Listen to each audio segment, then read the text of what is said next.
എല്ലാ വിദ്യാർത്ഥികൾക്കും വേദാസിന്റെ മറ്റൊരു NMMS ഓൺലൈൻ ക്ലാസ്സിലേക്ക് സ്വാഗതം. അപ്പൊ നമ്മൾ ഇന്ന് പരിചയപ്പെടാനായിട്ട് പോകുന്നത് കഴിഞ്ഞ വർഷങ്ങളിലെ NMMS എക്സാമിന് ചോദിച്ചിട്ടുള്ള ക്വസ്റ്റ്യൻസും ഇനി ചോദിക്കാൻ ചാൻസ് ഉള്ള കുറച്ച് ക്വസ്റ്റ്യൻസുമാണ് നമ്മൾ ഇന്ന് പരിചയപ്പെടാനായിട്ട് പോകുന്നത്. ഒന്നാമത്തെ ക്വസ്റ്റ്യൻ ആയിട്ട് ഇവിടെ ഞാൻ തന്നിരിക്കുന്നു, x+1/x = 5.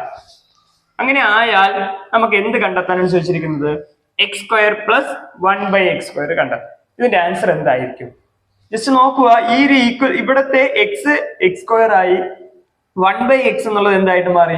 1/x² മാറി. ജസ്റ്റ് നമ്മൾ ഇതിന്റെ ആൻസർ എടുത്തെഴുതുമ്പോൾ ഇവിടെയുള്ള നമ്പർ ഏതാണോ, അതായത് ഈക്വൽ സൈൻ അവിടെയുള്ള നമ്പർ ഏതാണോ അതിന്റെ സ്ക്വയർ എടുക്കുക, then എന്തും കൂടി കുറയ്ക്കുക, 2 കൂടി കുറയ്ക്കുക. അതായത് 5ന്റെ സ്ക്വയർ 25, 25 - 2 എത്രയെന്ന് കിട്ടും? 23. അതേ കണക്കാണെങ്കിൽ തൊട്ട് താഴെ അടുത്ത ക്വസ്റ്റ്യൻ തന്നിരിക്കുന്നത് x+1/x = 7 ആയാൽ എന്ത് കണ്ടെത്തണം? x² + 1/x² ആൻസർ ആണ്. ജസ്റ്റ് ഇവിടെ ഈക്വൽ സൈൻ അവിടെയുള്ള നമ്പർ 7, 7ന്റെ സ്ക്വയർ -2, 7ന്റെ സ്ക്വയർ 49 -2 എത്രയെന്ന് കിട്ടും? 47 എന്ന് കിട്ടും.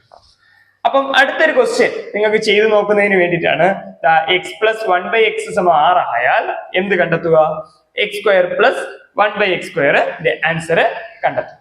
ജസ്റ്റ് ഇത് കമന്റ് ബോക്സിനകത്ത് നിങ്ങൾ ആൻസർ എഴുതി ഇടുക.